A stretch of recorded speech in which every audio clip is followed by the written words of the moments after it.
अस्सलाम वालेकुम क्लास।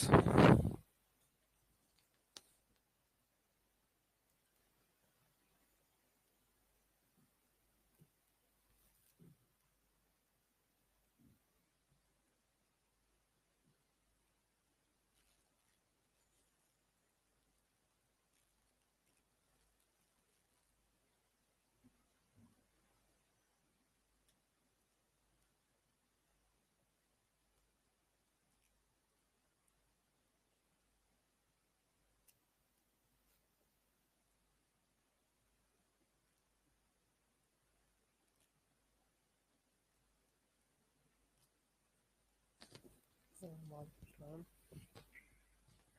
अभी बहुत कम जो है लोग आने लगे हैं।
कैसे हैं हम लोग? सब ठीक है?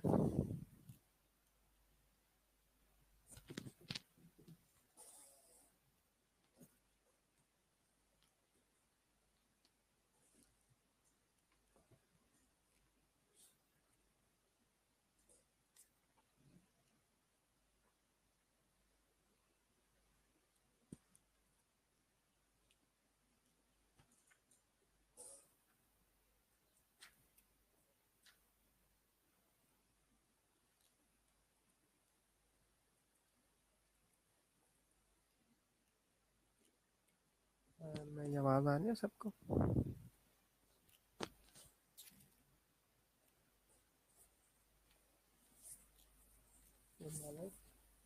आवाज़ आ रही है सबको?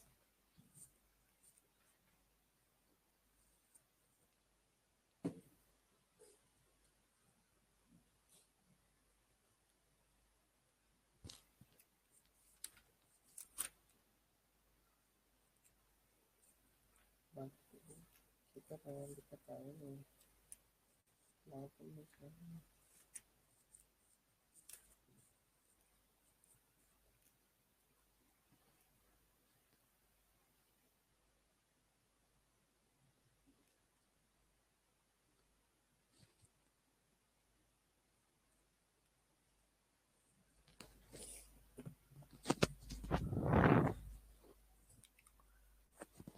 अब ठीक आ रही है आवाज़?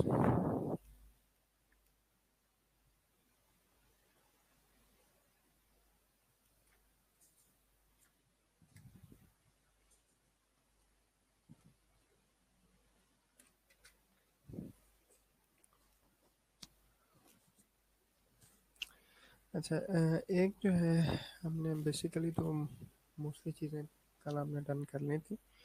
एक टॉपिक जो है बेसिकली आप लोगों ने F1 में पढ़ा होगा, प्रेशर अल्सर्स की असेसमेंट। ये आप लोगों ने F1 में पढ़ा होगा, प्रेशर अल्सर्स।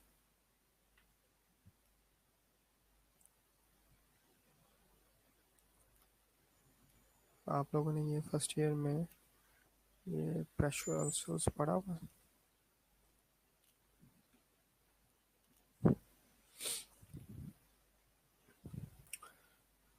अच्छा, ठीक है।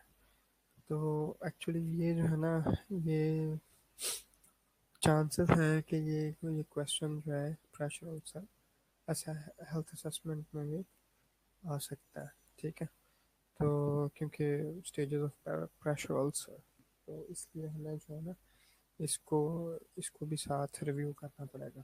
ठीक है, तो आई होप कि आप लोगों को ये पहले अगर पढ़ा हुआ तो फिर ज़्यादा इसको अंडरस्टैंड करने में इतना जो है मुश्किल नहीं होनी चाहिए।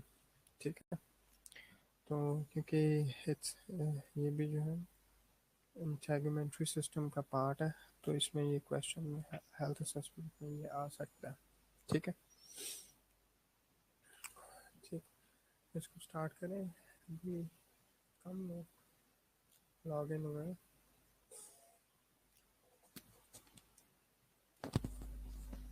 इसमें उनको ज़रा बुला लें, उनको कहें सबको ऑनलाइन हो जाए, फिर स्टार्ट करें 2 मिनट के अंदर अंदर।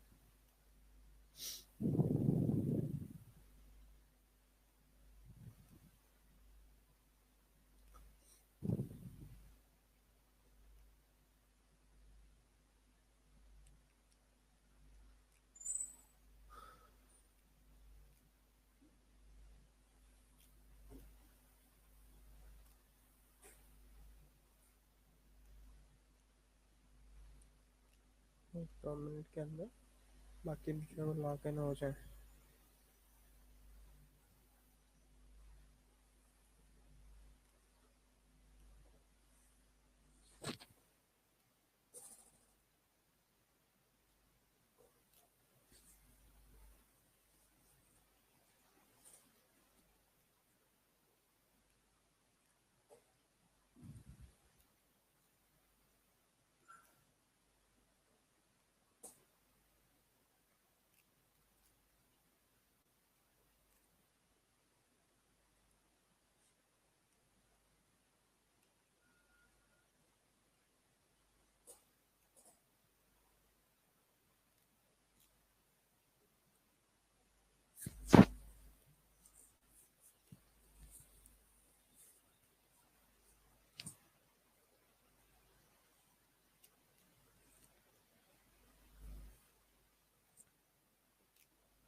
स्टार्ट करते हैं। ठीक है,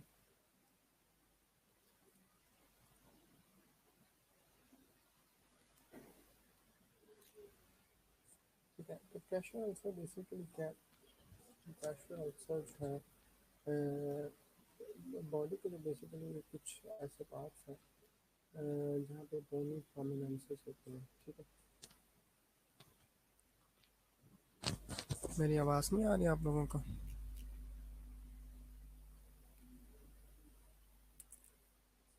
आवाज़ नहीं आ रही आप लोगों को?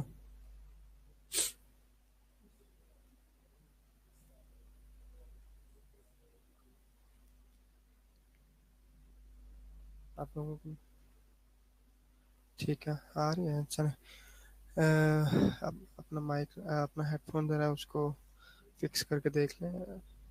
ठीक है, तो प्रेशर अल्सर बेसिकली क्या है कि प्रेशर अल्सर को डेक्यूबिटस अल्सर भी कहते हैं। ठीक है, और ये जो है मोस्टली जो हमारी जो बोनी प्रोमिनेंसेस हैं जहाँ पे जो है वो स्किन के ऊपर प्रेशर डेवलप हो सकता है ड्यू टू prolonged सिटिंग या lying पोजीशन में, ड्यू टू prolonged सिटिंग और lying पोजीशन जो है जब जब बॉडी का जो कोई भी पार्ट मतलब एक ही पोस्चर में एक ही पोजीशन में जो है वो कहीं पे जो है वो जैसे अगर कि बैठ के जैसे कुछ पेशेंट्स जो है वो इमोबल होते हैं, वो वॉक अराउंड नहीं कर सकते किसी रीज़न की वजह से, जब बैक बाउंड पेशेंट्स होते हैं या उनको कोई और ऐसी प्रॉब्लम होती है कि जिसकी वजह से उनकी मोबिलिटी जो है वो इम्पेयर्ड हुई होती है, तो वो जो है वो फिर वहाँ,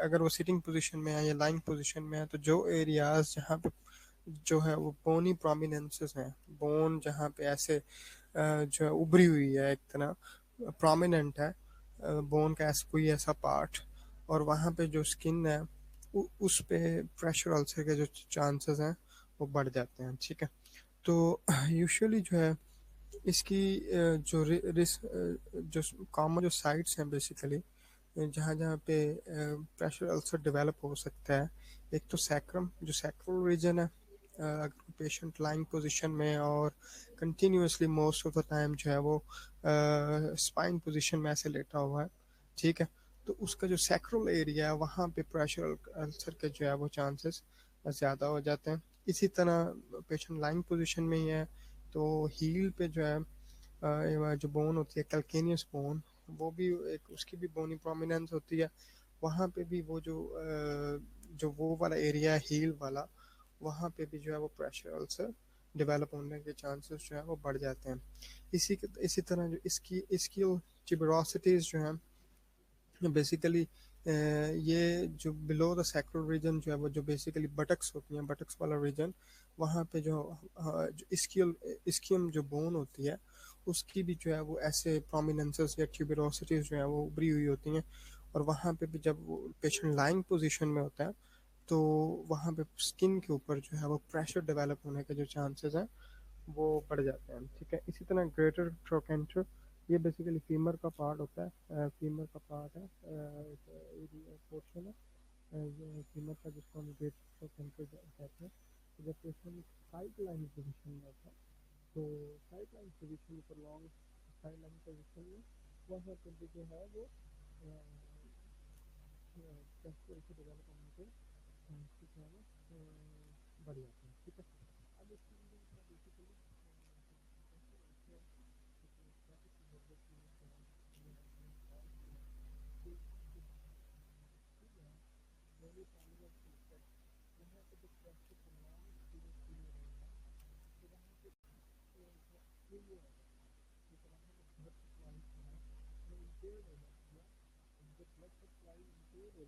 तो वहाँ पर जो है इंजरी के चांसेस बढ़ जाते हैं, वहाँ पे टिश्यू इंजरी या स्किन इंजरी के जो है चांसेस वो बढ़ जाते हैं। तो बेसिकली क्या है, तो pressure develop over body prominences due to uneven pressure resulting in ischemic damage to अपना अंडरलाइन टिश्यू। इसकी वजह से जो अंडरलाइन स्ट्रक्चर है वो डैमेज हो सकते हैं। ठीक है, सबको आवाज़ मेरी कम आ रही है या सिर्फ किसी एक हाथ को कम आ रही है?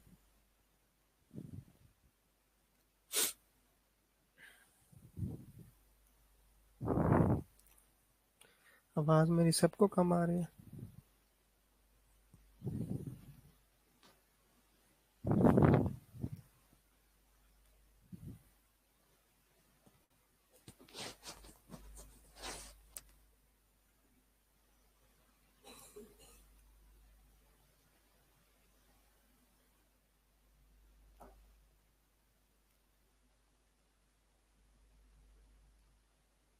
अभी कैसी आ रही है आवाज़ आप लोगों को?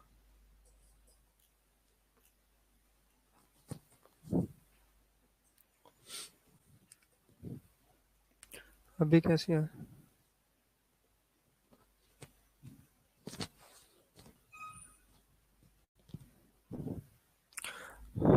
कोई बेहतर हुई अब?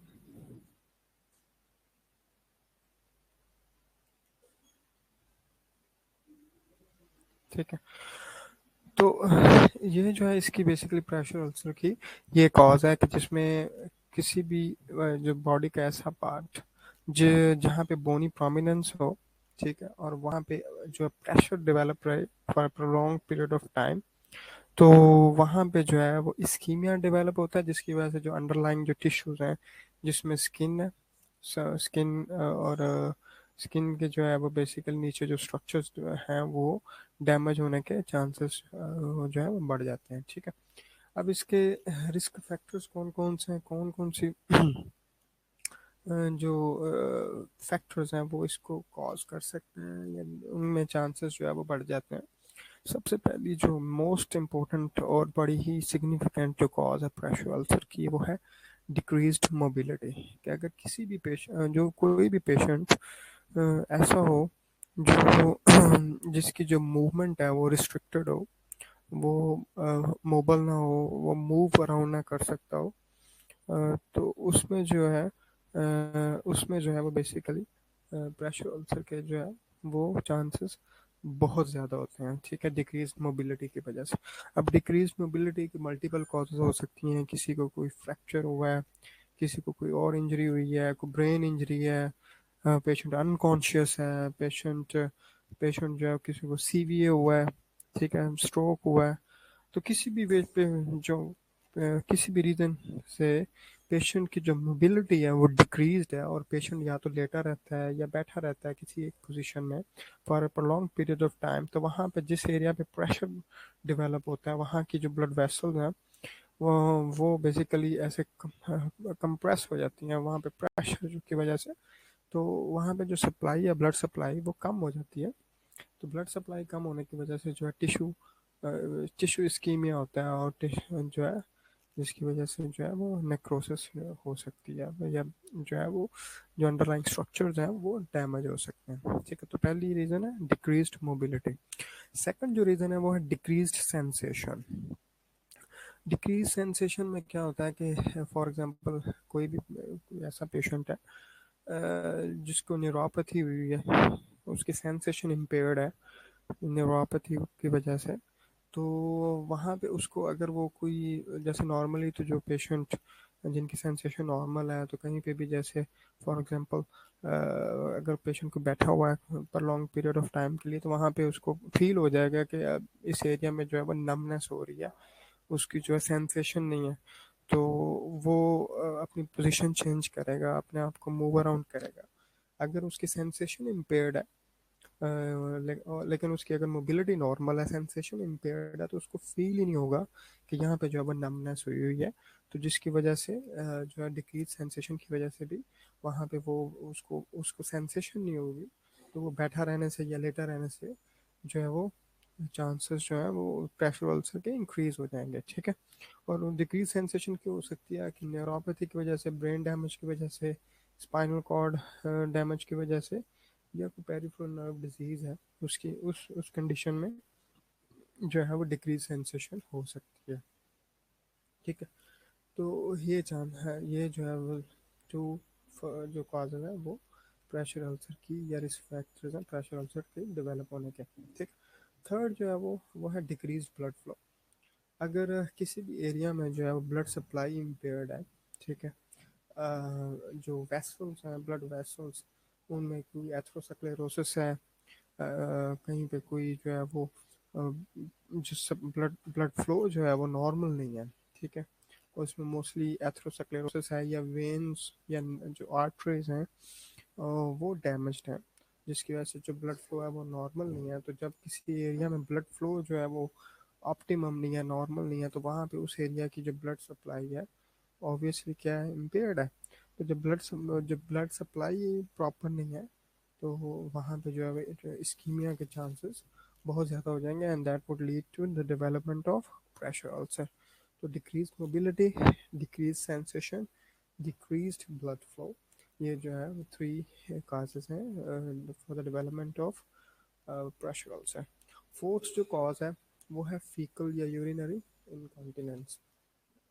ठीक है, फीकल या यूरिनरी इनकॉन्टिनेंस, इसमें क्या होता है बेसिकली कि अगर कोई भी ऐसा पेशेंट जो डिक्रीज्ड मोबिलिटी की वजह से मतलब एक तो ये है ना कि जो फीकल या यूरिनरी इनकॉन्टिनेंस की एक कॉज इटसेल्फ डिक्रीज मोबिलिटी होती है कि पेशेंट जो है वो उसकी एज ज़्यादा एडवांस एज है या यंग भी है लेकिन उसकी मोबिलिटी जो है वो इम्पेयर्ड है। तो उसको जो है वो बाथरूम तक जाने में जो है वो बड़ी एक बहुत बड़ी हैसल है या एक उसको बहुत ज़्यादा टाइम लगता है।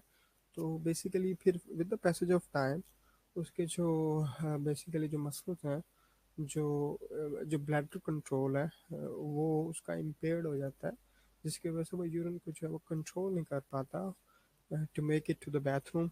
तो वहाँ उसमें फिर क्या होता है कि इनकॉन्टिनेंस, ये जो यूरिन कंट्रोल है वो लॉस ऑफ यूरिन कंट्रोल, उसको हम यूरिनरी इनकॉन्टिनेंस कहते हैं। इसी तरह loss of control of defecation, उसको हम फीकल इनकॉन्टिनेंस कहते हैं। तो उसमें भी जो है वो क्या होता है कि फिर जो जब यूरिन जो इनकॉन्टिनेंस, यूरिनरी इनकॉन्टिनेंस होगी या फीकल इनकॉन्टिनेंस होगी, तो बेसिकली वहाँ पे फिर जो एरिया होगा, जो प्रीनियल एरिया है स्पेशली, वो वेट रहेगा। ठीक है, वो वेट रहेगा तो उसकी बेसिकली वो मॉइस्ट रहेगा। ठीक है, क्योंकि कंटिन्यूसली वहाँ पे जो है वो फीकल कंटेंट है या यूरिन है। ठीक है, तो उसकी वजह से वहाँ पे फिर वो मॉइस्ट रहेगा, ड्राई नहीं होगा। तो जो प्रोलॉन्ग्ड जो है वो इस तरह की जो moist conditions basically skin damage को लीड करता है। ठीक है, एक तो ये है कि वहाँ पे एक प्रेशर भी है, दूसरा वहाँ पे एरिया भी जो है वो वेट है, मॉइस्ट है, तो that would cause skin damage. तो वहाँ पे जो है वो फिर स्किन डैमेज के डेवलप हो जाएगा। ठीक है, तो फीकल या यूरिनरी इनकॉन्टिनेंस भी एक कॉज है for the development of pressure ulcers. ठीक है, जो फिर जो एक और कॉज है वो है प्रेजेंस ऑफ फ्रैक्चर। ठीक है, ये वही होगा, अगर फ्रैक्चर है बेसिकली तो उसकी मोबिलिटी इम्पेयर्ड हो जाएगी। तो जब मोबिलिटी इम्पेयर्ड हो जाएगी तो that would also lead to the development of pressure ulcer. ये पहले भी आपको बताया कि अगर किसी भी रीज़न की वजह से कोई फ्रैक्चर हो, ब्रेन इंजरी हो, स्पाइनल कॉर्ड इंजरी हो, जिसकी वजह से उसकी मोबिलिटी इम्पेयर्ड हो जाए, तो एक प्राइम रिस्क फैक्टर है डेवलपमेंट ऑफ प्रेशर अल्सर। जो लास्ट इसका रिस्क फैक्टर है वो है poor nutritional status. Poor nutritional status जो है उसमें क्या है बेसिकली कि अगर कोई पेशेंट जो है वो मेल नरिश्ड है, ठीक है, उसकी न्यूट्रिशन जो है वो ऑप्टिमम नहीं है, उसकी डाइट अच्छी नहीं है, तो उसमें फिर उसकी एक तो ये है कि न्यूट्रिएंट्स उसको जो सेल्स को हैं उनकी प्रोविजन इम्पेयर्ड हो जाएगी। ठीक है, इसी तरह जो है जो ब्लड फ्लो है, कुछ ऐसे जैसे न्यूट्रिएंट्स हैं जो ब्लड में होने चाहिए, वो अगर प्रेजेंट नहीं है, तो स्किन जो है वो स्किन को जो उनकी जो हेल्थी स्किन की जो ग्रोथ है वो नहीं हो सकेगी। तो स्किन जो है वो उसकी मतलब ड्राई हो जाएगी, तो जिसकी वजह से जो है वो डैमेज होने के चांसेस बढ़ जाते हैं। तो न्यूट्रिशनल स्टेटस जो है वो भी ऑप्टिमम होना चाहिए। स्पेशली जो प्रोटीन की इनटेक है वो, जो क्योंकि हमारे जो प्रोटीन है वो बेसिकली वियर एंड टीयर के लिए बड़ी रिक्वायर्ड होती है। ठीक है, नए सेल्स बन रहे होते हैं, पुराने सेल्स डिस्ट्रॉय हो रहे होते हैं, तो नए सेल्स के बनने के लिए जो न्यूट्रिएंट्स हैं वो ऑप्टिमम अमाउंट में जो है वो रिक्वायर्ड होते हैं। ठीक है, तो ये रिस्क फैक्टर्स हैं इसके for the development of pressure ulcers. ठीक है, यहाँ तक कोई क्वेश्चन है पूछ रहे हैं? यहाँ तक कोई क्वेश्चन है पूछ रहे हैं?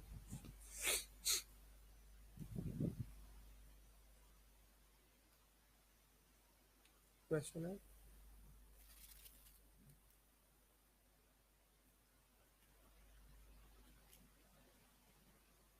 ठीक है, जब फिर हम इसको कैटेगराइज कैसे करते हैं प्रेशर अल्सर को? बेसिकली ये प्रेशर अल्सर की स्टेजेस होती हैं, और उन स्टेजेस के अकॉर्डिंगली हम उसको डिफ्रेंशिएट करते हैं कि ये स्टेज 1 का प्रेशर अल्सर है, ये स्टेज 2 का है, स्टेज 3 का है, स्टेज 4 का है। ठीक है, तो उसमें जो इसकी 4 स्टेजेस हैं बेसिकली प्रेशर अल्सर की। जो फर्स्ट स्टेज है स्टेज 1, उसमें बेसिकली क्या होता है, मतलब इसकी वेरी सिंपल, इसमें कोई ऐसी कॉम्प्लिकेशन कॉम्प्लिकेटेड ये स्टेजेस नहीं है, बड़े सिंपल है इसको मेमोराइज करना।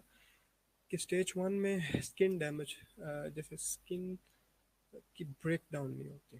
ठीक है, स्टेज 2, 3, 4 में ब्रेक डाउन होती है, स्टेज 1 में ब्रेक डाउन नहीं होती। ठीक है, जिस एरिया पे प्रेशर पड़ रहा होता है, जो एरिया जहाँ पे बोनी प्रोमिनेंस है और वो प्रोलॉन्ग पीरियड ऑफ टाइम के लिए वहाँ पे प्रेशर रहा है, अनरिलीव्ड प्रेशर है, तो वो एरिया अगर रेड हो जाता है, ठीक है, वो एरिया अगर रेड हो जाता है लेकिन स्किन ब्रेक डाउन नहीं होती, तो उसको हम स्टेज 1 प्रेशर अल्सर कहते हैं। ठीक है, जैसे ये डायग्राम देखें, ये हील है, इसकी पिक्चर है, तो यहाँ पे प्रोलॉन्ग पीरियड के लिए प्रेशर रहा है, तब देखें ये रेड हो गई। ठीक है, और इसकी जो एक और जो है, जैसे अगर हम इसको थोड़ा सा प्रेस करें तो एरिथीमा जो है, जो रेडनेस है वो जाए ना। ठीक है, तो दैट मीन्स कि ये स्टेज 1 का प्रेशर अल्सर है, कि स्किन ब्रेक डाउन नहीं है लेकिन रेडनेस प्रेजेंट है, तो प्रेजेंस ऑफ रेडेंट एरिया। ठीक है, तो जब और वो ब्लैंच ना हो, जब हम उस पर प्रेशर अप्लाई करें तो या पेशेंट को जो है वो पेन फील हो, ठीक है, और उसका कलर रेड, ब्लू, पर्पल या कोई भी डार्क हो जाए, तो उस एरिया को हम जो है उस प्रेशर अल्सर को हम स्टेज 1 का प्रेशर अल्सर, उसको हम स्टेज 1 का प्रेशर अल्सर जो है वो कहते हैं। ठीक है, जिसमें हम उसको उसमें स्किन ब्रेक डाउन नहीं है, एरिया रेड है या ब्लू है या पर्पल है या, ठीक है, क्योंकि जो अगर किसी की डार्क स्किन है तो वहाँ पे वो हमें पर्पल जो है वो फील होगा, ब्लू या रेड फील नहीं होगा अगर किसी की डार्क स्किन पेशेंट है। ठीक है, तो उसमें स्किन ब्रेकडाउन नहीं होती, और अगर हम उसको जब ऐसे ब्लेंच करते हैं तो वो रेडनेस जो है वो जाती नहीं है। ठीक है, तो क्लियर है यहाँ तक? अच्छा, उसमें जो है स्किन स्किन जो लॉस है, स्किन डैमेज नहीं होता बेसिकली, सॉरी, जो स्किन ब्रेकडाउन है वो नहीं होते। ठीक, स्टेज 2 प्रेशर अल्सर में ब्रेकडाउन स्टार्ट हो जाती है। ठीक है, और उसके ऊपर ब्लिस्टर या सोर सा बन जाता है, और उसमें जो हमें मतलब अगर आपको स्किन की एनाटमी याद हो तो स्किन की एनाटमी में बेसिकली जो ऊपर वाली जो दो लेयर्स है, एपिडर्मस और डर्मस, ठीक है, और नीचे सबकुटेनियस लेयर होती है। तो स्टेज 2 के प्रेशर अल्सर में बेसिकली एपिडर्मस या डर्मस या दोनों जो है वो डैमेज होती हैं, उनका लॉस हो जाता है। ठीक है, तो और उनके लॉस की वजह से कोई ब्लिस्टर या सोर बन जाए तो उसको हम स्टेज 2 का प्रेशर अल्सर कहते हैं। ठीक है, उसको हम स्टेज 2 का प्रेशर अल्सर कहते हैं। ठीक है, ये देखें ज़रा, ये दो दो पिक्चर्स आपको नज़र आ रही है कि स्किन ब्रेकडाउन हो गई है, रेड भी है और स्किन ब्रेकडाउन भी है। ठीक है, तो ये बेसिकली स्किन ब्रेकडाउन हो गया, तो ये स्टेज 2 का प्रेशर अल्सर है। अब इसमें जो एक तो ये इसकी डिस्क्रिप्शन में ये याद रखना है कि इसमें एपिडर्मस या डर्मस या दोनों स्किन जो लेयर्स हैं इनका लॉस होता है। ठीक है, सबकुटेनियस जो लेयर है वो इसमें इन्वॉल्व नहीं होती। ठीक है, वो एक्सपोज ज़रूर हो सकती है लेकिन उसका उसको वो डैमेज नहीं होती, वो इंटैक्ट होती है स्टेज 2 में। ठीक है, तो ये उसका बेसिकली डिफरेंस है। तो स्टेज 1 में सिर्फ एरिया रेड होता है, स्किन ब्रेकडाउन नहीं होती। स्टेज 2 में स्किन ब्रेकडाउन होती है लेकिन पहली जो दो लेयर्स हैं, एपिडर्मिस एंड डर्मस, तो या तो वो उनमें से एक को डैमेज होती है या दोनों डैमेज होती है। ठीक है, एक या दोनों डैमेज होती है। उसके बाद है स्टेज 3। स्टेज 3 में क्या होता है बेसिकली, स्टेज 3 में जो है वो सबकुटेनियस लेयर डैमेज होती है। ठीक है, सबकुटेनियस सारे की सारी भी डैमेज हो जाती है, पार्शली भी डैमेज हो जाती है, और अगर पूरी की पूरी जो है वो डैमेज हो जाए तो फिर हमें जो है वो दैट मीन्स कि वो मसल तक जो है जा सकती है, लेकिन मसल डैमेज नहीं होता उसमें। ठीक है, उसमें मसल्स की जो लॉस ऑफ मसल या डैमेज ऑफ मसल्स वो इन्वॉल्व नहीं होता स्टेज 3 में। ठीक है, तो उसमें दैट मीन्स कि सिर्फ और सिर्फ सबकुटेनियस जो लेयर है अप टू सबकुटेनियस टिश्यू वो इन्वॉल्व होता है। तो स्टेज 3 को कैसे हम डिफ्रेंशिएट करेंगे, इसमें loss of subcutaneous tissue may extend to the muscle but not through it. ठीक है। मसल तक जा सकते हैं, जैसे पूरी की पूरी सबकुटेनियस लेयर डैमेज हो गई है, सबकुटेनियस टिश्यू, तो वो ऑब्वियसली वो जो उसके नीचे मसल है तो वो एक्सपोज्ड हो सकता है, लेकिन मसल उसमें मसल डैमेज इन्वॉल्व नहीं होगा। तो उसको हम स्टेज 3 प्रेशर अल्सर कहते हैं। ठीक है, स्टेज 3 प्रेशर अल्सर। ठीक है, इसमें देखें ये जो लेफ्ट साइड पे जो डायग्राम है, इसमें पिक्चर है, इसको देखें। इसमें फुल थिकनेस टिश्यू लॉस है, सबकुटेनियस फैट में बी विजिबल। उसमें जो है आपको अगर वो पार्शली डैमेज है तो वो आपको सबकुटेनियस टिश्यू जो है वो फैट नज़र आती है। मसल इसमें नज़र आ सकता है, लेकिन मसल डैमेज इन्वॉल्व नहीं होता। ठीक है, जबकि अगर वो डैमेज मसल मसल भी उसमें डैमेज हो जाए और मसल से नीचे जो है वो बोन, और बोन के अलावा लिगामेंट्स, टेंडन्स, ये अगर इन्वॉल्व हो जाए तो उसमें उसको हम फिर स्टेज 4 प्रेशर अल्सर कहते हैं। ठीक है, full thickness tissue loss with exposed bone, tendon और मसल। ठीक है, जिसमें फिर मसल, बोन, लिगामेंट्स, टेंडन, अगर ये इन्वॉल्व हो जाए तो उसको हम स्टेज 4 प्रेशर अल्सर कहते हैं। ठीक है, वेरी सिंपल। तो स्टेज 1 में सिर्फ और सिर्फ एरिया रेड होता है। ठीक है, स्टेज 2 में स्किन ब्रेकडाउन होती है, लेकिन सिर्फ और सिर्फ एपिडर्मस या डर्मस वो डैमेज होती है। जबकि जो स्टेज 3 है उसमें एपिडर्मस डर्मस तो होती है, लेकिन वो साथ साथ सबकुटेनियस भी जो है वो डैमेज होती है, सारी की सारी या पार्शली, तो उसको हम स्टेज 3 कहते हैं। लेकिन स्टेज 3 में मसल्स आपको जो है वो नज़र आ सकता है कि अगर सबकुटेनियस लेयर सारी की सारी डैमेज हो जाती है, लेकिन मसल डैमेज नहीं होगा उसमें। जबकि स्टेज 4 में muscle, bone, tendon, joints, ligaments, ये भी डैमेज हो जाते हैं, जिसको हम कैटेगराइज करते हैं स्टेज 4 में। अच्छा, एक जो चीज़ इसकी स्टेजिंग में याद रखनी है, ठीक है, फॉर एग्जांपल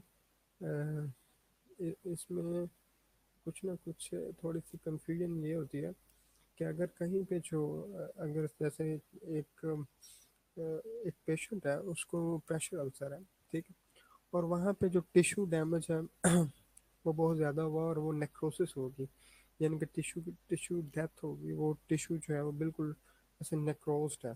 ठीक है, तो नीचे जो है वो जो डैमेज टिश्यू है, अगर अगर ऊपर पड़ा रहे, ठीक है, वो जो है वो उसके ऊपर जो डैमेज टिश्यूज हैं वो ऊपर पड़े रहे, मतलब ऊपर वाली जो सुपरफिशियल लेयर, तो हमें उसकी स्टेजिंग का तब तक नहीं पता चलेगा जब तक हम वो डैमेज टिश्यू जो है वो उसकी डिब्राइडमेंट ना कर लें, यानी कि उसको रिमूव ना कर लें। ठीक है, हो सकता है कि वो हमें ऊपर से लग रहा हो कि ये स्टेज 2 का है प्रेशर अल्सर, ये स्टेज 3 का है, लेकिन उस क्योंकि उसको कवर किया हुआ है, नेक्रोसिस हुई है वहाँ पे, और नेक्रोस टिश्यू की प्रेजेंस की वजह से जो है वो उसको उसकी स्टेजिंग करना जो है वो मुश्किल है। ठीक है, तो हमने जो लाइव टिश्यू है, चाहे जो लाइव टिश्यू है, मतलब उसकी अभी ब्लड सप्लाई इंटैक्ट है और लाइव टिश्यू है, मतलब सेल डेथ नहीं हुई, उस टिश्यू से हमने बेसिकली उस टिश्यू को हमने कंसीडर करना है कि अगर वो वहाँ पे जो जो सेल डेथ है वो उन टिश्यूज़ की नहीं हुई। ठीक है, तो इसलिए स्टेजिंग करने से पहले अगर वहाँ पे कोई डेड टिश्यू प्रेजेंट है तो उस डेड टिश्यू को रिमूव करना सबसे इम्पोर्टेंट है, ताकि हमें सही पता चले कि ये एक्चुअली, क्योंकि ऊपर वो एस्कार जो है वो प्रेजेंट होता है, उसको हम एस्कार कहते हैं।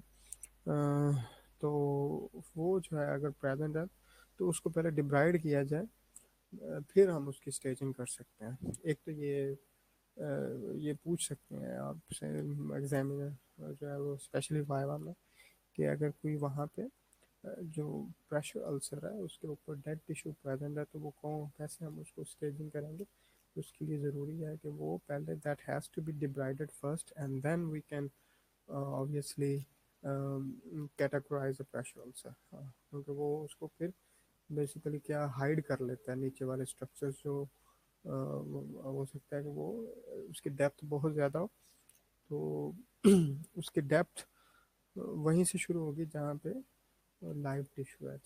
ठीक है, इन क्लियर है यहाँ तक? यहाँ पे जो है यहाँ यहाँ तक हमने जो है बेसिकली देखना है कि कहाँ से जो है वो लाइव टिश्यू प्रेजेंट है। ठीक, क्लियर है यहाँ तक? तो अच्छा, इसमें जो है एक तो ये है कि स्टेजिंग हम कैसे करते हैं कि स्टेज 1 2 3 4।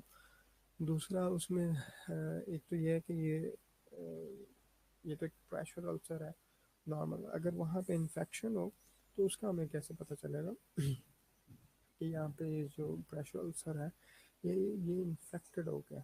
ठीक है, तो फिर हमें वो उसके जो साइंस एंड सिम्टम्स हैं, साइंस ऑफ इन्फेक्शन, वो हमें नोट डाउन करने चाहिए कि वहाँ पे एक तो ये है कि पुरुलेंट ड्रेनेज है, ठीक है, पस है, वहाँ पे वो फाउल स्मेलिंग है। ठीक है, वहाँ पे वो फाउल स्मेलिंग जो है वो ड्रेनेज है, that that indicates the presence of infection.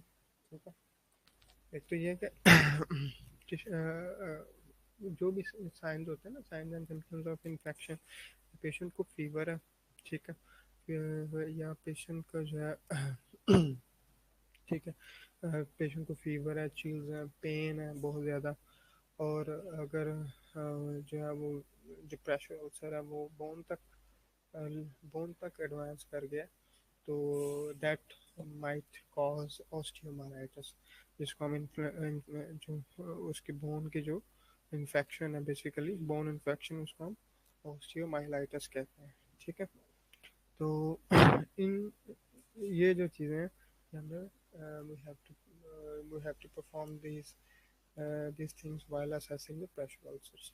ठीक है, क्लियर है यहाँ तक? इसमें कोई क्वेश्चन?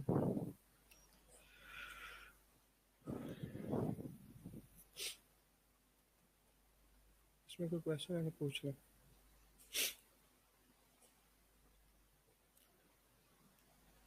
ठीक है, तो वेरी सिंपल, आप लोगों ने ये पहले पढ़ा भी हुआ है, it was just a repetition. तो ये असेसमेंट में जो हेल्थ असेसमेंट ये जो है वो क्वेश्चन आ सकता है। ठीक, तो क्विकली इसको रिव्यू करते हैं। बेसिकली है कि प्रेशर अल्सर को डेक्यूबिटस अल्सर भी कहते हैं। डेवलप कहाँ पे होता है? बोमिनल प्रोमिनेंसेस पे क्यों होता है? जहाँ पे लॉन्ग पीरियड के लिए अनरिलीव्ड प्रेशर हो, जिसकी वजह से टिश्यू डैमेज होता है due to ischemia. Common sites के हैं वो याद हो, सैक्रम, हील्स, स्केल, ट्यूबरोसिटीज और ग्रेटर ट्रोकेंटर। ये वाले एरियाज जो हैं ये ज़्यादा प्रोन है for the development of pressure ulcer.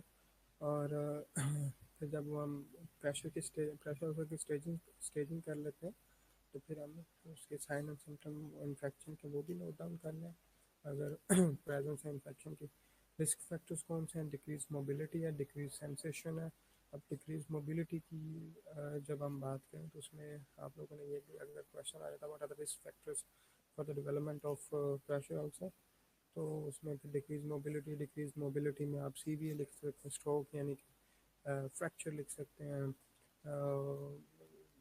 जो है किसी को ओबिसिटी है वो उसकी वजह से उसकी मोबिलिटी इम्पेयर्ड है। ठीक है, किसी भी रीज़न की वजह से जो है, and there are a number of reasons of decrease mobility.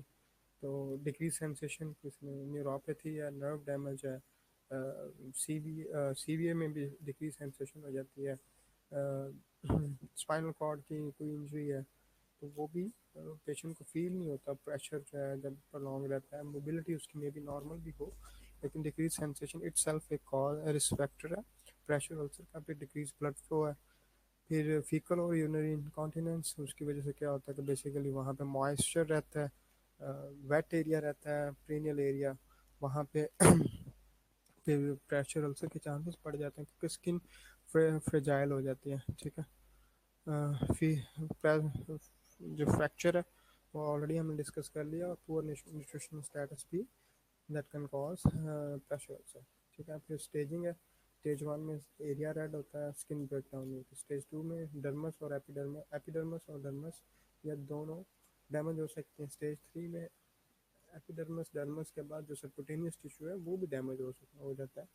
पूरा का पूरा भी हो सकता है, पार्शली भी हो सकता है, ठीक है। फोर्स जो है वो जिसमें सबक्यूटेनियस टिश्यू तो डैमेज हुआ है, साथ muscle, bone, tendon, ligaments, joints ये इन्वॉल्व हो जाए तो स्टेज 4 कैशुअल है, उसको हम कहते हैं, ठीक। ये उनकी डायग्राम है। तो दैट्स ऑल फॉर टुडे।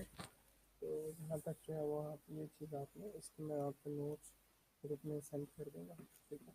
आपके पास वो नोट्स हैं उसके, ये क्या कहते हैं, उसके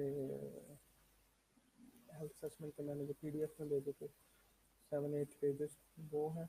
साथ जो प्रेशर अल्सर वाला ये वाला टॉपिक है ये आपने नोट से देखना है, और प्लस जो डेट्स के अंदर ये जो टॉपिक है ये वहाँ से भी आपने फॉर द रीडिंग पर्पजेस वहाँ से भी आपने इसको जो है वो इसको स्टडी करना है, ठीक है।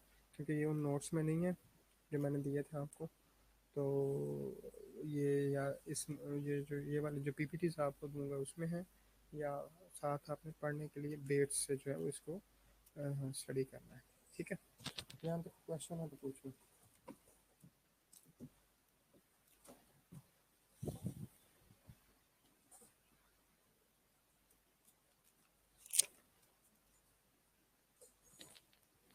यहाँ तक कोई क्वेश्चन है तो पूछना।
ठीक है, आप लोग अपनी अटेंडेंस लगवा लें।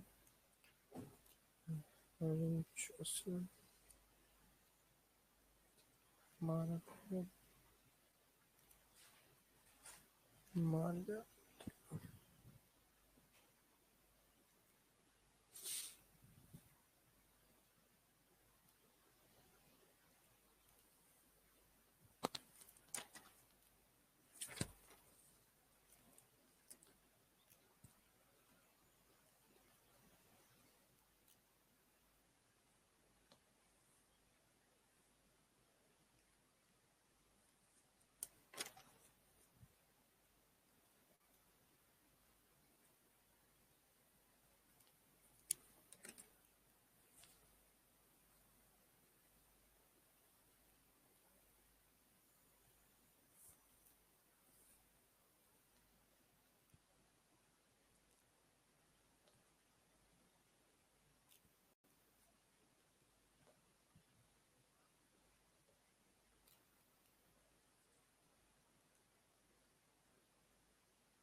दोस्तों ऑप्शन का नाम के नाम बोलने लगा हूँ तो मैंने कुछ प्रेजेंट कर दिया था शुरुआत अच्छी था बोलो ऑप्शन का नाम के नाम बोलने लगा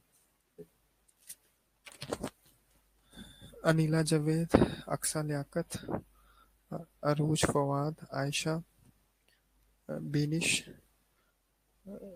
हदीका आसिफ हंसा बीबी महानूर मोहम्मद फैसल मोहम्मद यासिर नफीसा नरजिस निम्रा जावेद कुर्रतुलैन रमीन रिदा अहमद रुकैया नूर सबा सायरा शबाना शहबाज अली ज़ेब निसा ज़ैनब शब्बीर जुनैरा फिज़ा मुनीर अक्सर तमसील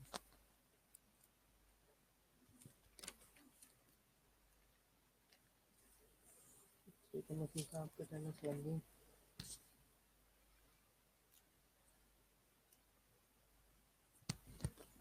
फैसल आपकी भी लग गई हंसा आपकी भी लग गई बेनिश आपकी भी लग गई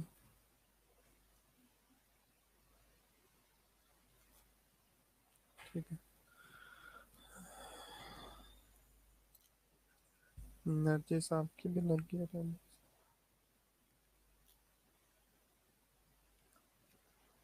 हंसा आपकी लग गई सारा आपकी भी लग गई टेनिस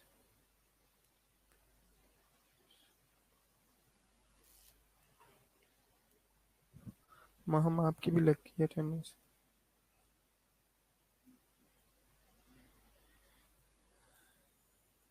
ठीक मैं दोबारा बोलता हूँ रिएक्शन शुरू से अनीला जावेद अक्सा लियाकत अरूज फवाद आयशा हदीका आसिफ महानूर मोहम्मद यासिर निम्रा जावेद कुर्रतुलैन रमीन और रिदा फातिमा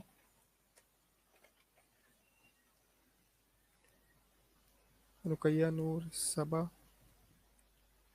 सायरा मुंशी शबाना शहबाज अली ज़ैबुन्निसा ज़ैनब शब्बीर जुनैरा फिज़ा मुनीर अक्सर तमसील प्रेजेंट है तो अपनी अटेंडेंस लगवाएं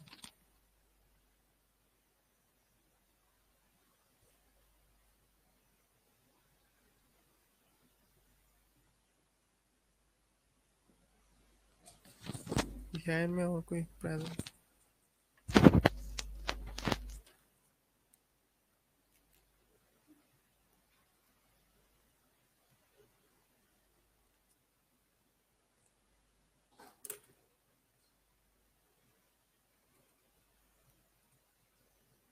और कोई भी नहीं है प्रेजेंट चलें ठीक है इंशाल्लाह फिर से नेक्स्ट सिस्टम जो है स्टार्ट करेंगे ठीक है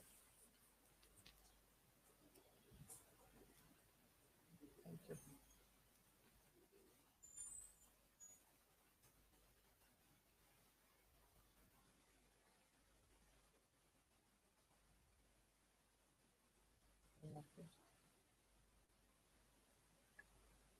थैंक यू